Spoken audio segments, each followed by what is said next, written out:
Good morning, happy Friday. I'm here with Becky Congdon. Thank you so much. Well, thank you for having me. Yes, so again, we're back here, Mornings in the Corning, right here off Market Street, and you've come from Honeoye. Did I say that correctly?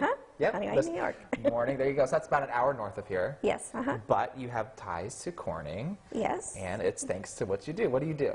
Well, I'm a glass artist. I make jewelry, and I use a torch to make glass beads and ornaments. And you're wearing one on your neck too, right? Yes, I am. Okay, cool. You have an extensive, very intelligent background, which I'm excited to talk about coming up. So again, we're here through 7. We're going to be talking with Becky again about the glass making I've done a glass, what was it, the flame, what did we say? It wasn't the blowing, it was glass blowing and flame working. So we've done that before on our show here. So I'm excited to talk to you about someone that actually works in that on a daily basis. So again, thank you so much for being here. I'm very excited. Stick with us through 7. We'll have more with Becky. Good morning, back here with Becky Congdon. Again, thank you so much for being here. Well, thank you for having me. Excited to get into it. I love your necklace that you have, which thank you very much. You made. Yes. And so you started here right in Corning. And tell me a little bit about how you got into your glass making, because it's pretty special. Well, thank you. Well, I've always enjoyed glass, but one of my first dates with my husband was at the studio at the Corning Museum of Glass, and we had a little hands-on demonstrations. We got to do some flame working and glass blowing. Yeah. And I got hooked on it, and the rest is history. And the rest is there. And that was, because you just told me your anniversary is coming up. So that was back in '97. So, oh, okay. So, but we're going to be on our 21st anniversary. 21st. So I had a couple of years on that. So there you go. So that's amazing. And then when did you start making that your full-time job? Back in about 2006. Okay, so already like 15 years that you've been. Yes. That's amazing. Yes, it's very addicting. It's addicting, yeah. No, I know about addiction. I love, I get obsessed. Yeah, I love that. But I'm actually, your background before making the glass is very interesting. So I really want to get into that when we come back. So stick with us. We'll have more with Becky Congdon coming up. Back here. It is a big. With Becky Congdon here. And so again, very excited for you to be here. Thank you. Love the bead. And I wanted to know, because we're both from DMV area, that's where we started and came up here, how you got up here. So what was your background that brought you up to Corning? Well, my background is mechanical engineering and computer science, and so I came to work for Corning Incorporated, and that's how I came to be in this area. So you worked, how many years did you work in your computer science mechanical?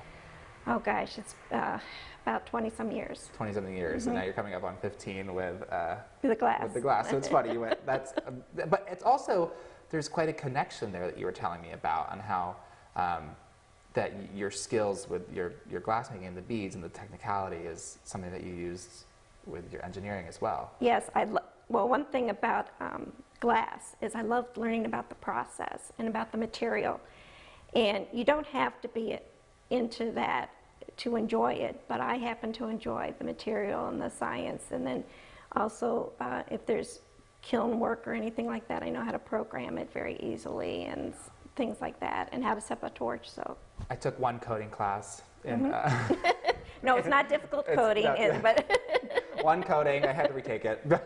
So 2, I guess, if that counts.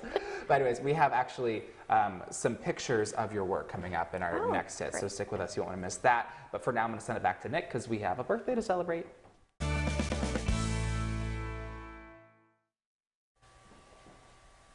All right, here with Becky, and I wanted to show you guys at home kind of the range that you do. So take a look at the video on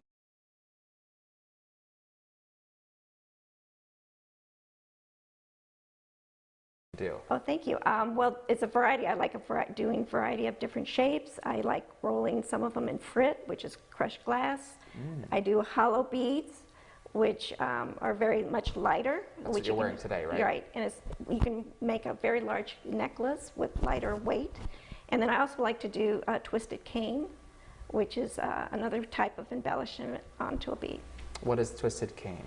You take several different pieces of glass, put them together in various shapes and forms, and then you twist them, and then you apply them It's like latticino or zanfarico cane is another term for it. Think of like the soft ice cream twist. Right, exactly, like icicles. Like think of icicles, yeah. but much finer. Much finer. That you apply on top of these. Cool. And then, so I'm really interested in the hollow beads, because so we're going to get into that coming up after the break, because the way you were explaining how that's made is pretty cool. So stick with us with more of Becky Congdon coming up.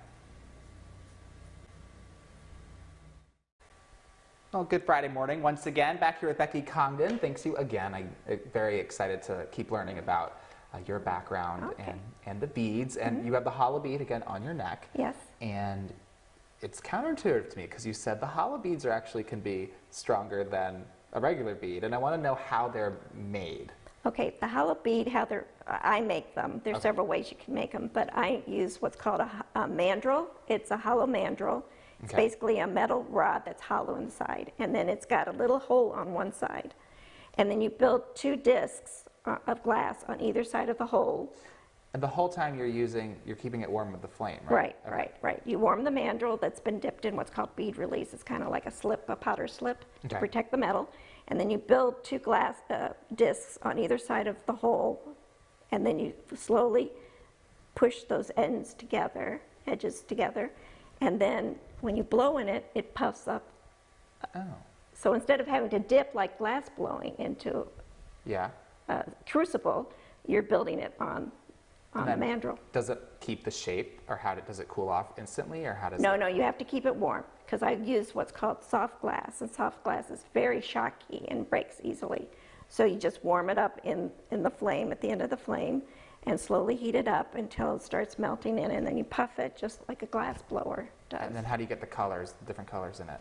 The rods are different colored glass, as well as you can use frit, which is crushed glass, to roll different colors.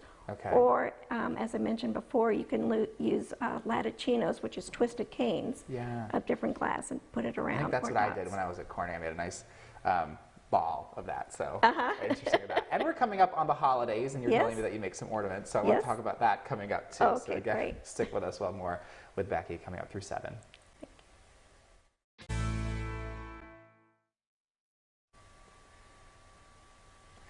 All right, Becky, so I come from a sciencey background, and so when I interview a lot of artists, I'm always asked, like, what's your inspiration? Because I think that's always very, very interesting, because I wouldn't even know where to begin with some of this art. So I want to know what your inspiration is with your pieces, and you were telling me how you play with colors and everything, and talk to me about that a little bit. Yeah, well, my inspiration is basically the material itself. It comes in a variety of different colors, and it's like a painter's palette, and I love colors, so I just kind of mesmerize, as well as I get my inspiration from colors from nature, as well as from materials and fabric.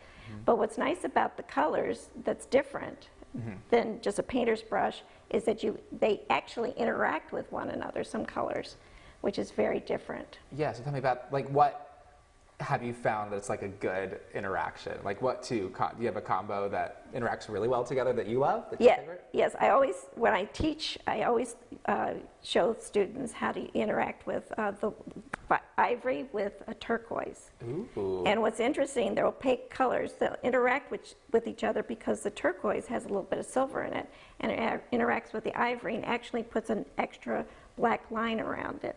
So you get 2 for the price of 1 type of thing, techniques.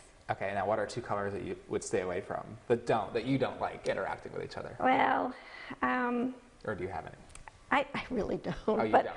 But I still say it's an interesting, when you put 2 colors together, sometimes they will not be what you think because of the chemical properties of them.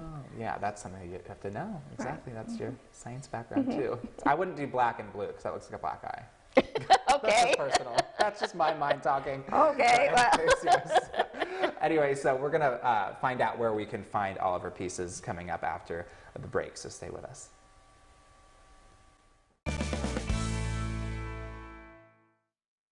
Here we go. All right, Becky, so I've learned a lot about you, but I want to know where we can find your work, because I just said my mom's birthday's coming up, and I'm going to be wanting something. Oh, great. Well, thank you. Well, my work can be found here in Corning, New York at West End Gallery. Okay, perfect. And then also if you're in Skinny Atlas Artisans is another gallery I'm in, as well as you can go up to my website at www.beccicongdon.com. Okay, so spell that. Spell your last name for them. Congdon. Okay, perfect. And I'm going to have that all on our website too after we wrap up here, so you can find that if you're interested in any of that. And we're going to have another look at your work again coming up as well. And I also want to talk to you because we're heading into the holiday season. I know it's only September, but some people really like to look forward to that. Okay. So I want to talk to you about some of the seasonal work that you do as well, and the ornaments that you make. So again, stick with us because we're going to be talking about that next. Thank you.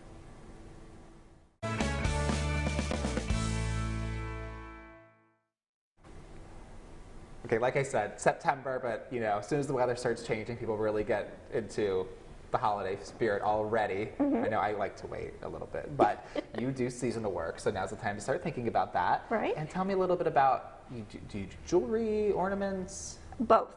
Okay. Both that are related to the holidays. So for example, like for the Halloween, I do Batty for You earrings, little bat So it's earrings. not too early to talk about that. No. And then it goes into like snowman necklaces and earrings. I do some of those. And then I also do turkeys for Thanksgiving. Surprisingly, they sell. They sell, that's good. And then of course for Christmas, the standard ornaments like icicles, clear icicles or colored icicles, as well as small blown ornaments. Now, do people, you do commissions, people can reach out to you and say, I would want this, Right. and you do that. Now, when you make the seasonal ornaments and jewelry, do you just make like a set amount, or do you see kind of what the demand is? I just do a set amount, but people can always contact me, like I do candy corn earrings. If they want 10 of them, I can do that for them. That's pretty cool. Well, thank you. Again, we're going to say bye to you after the break. Again, thanks so much for being here with us. Thank you. Stick with us because you'll have another look at Becky Congdon's jewelry coming up after the break.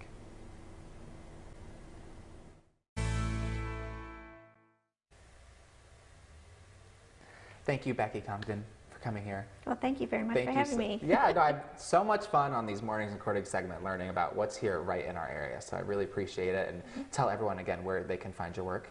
Up on my website at www.beccicongdon.com, or here locally at West End Gallery, or up in Skinny Atlas at Skinny Atlas Artisans. There you go. And that's all going to be, again, on an article on our website, mytwintears.com, after the show. So again, thank you for joining us this morning, and have a good weekend, everyone. We're going to send you off to the weekend with some more of Becky's work. So have a good weekend.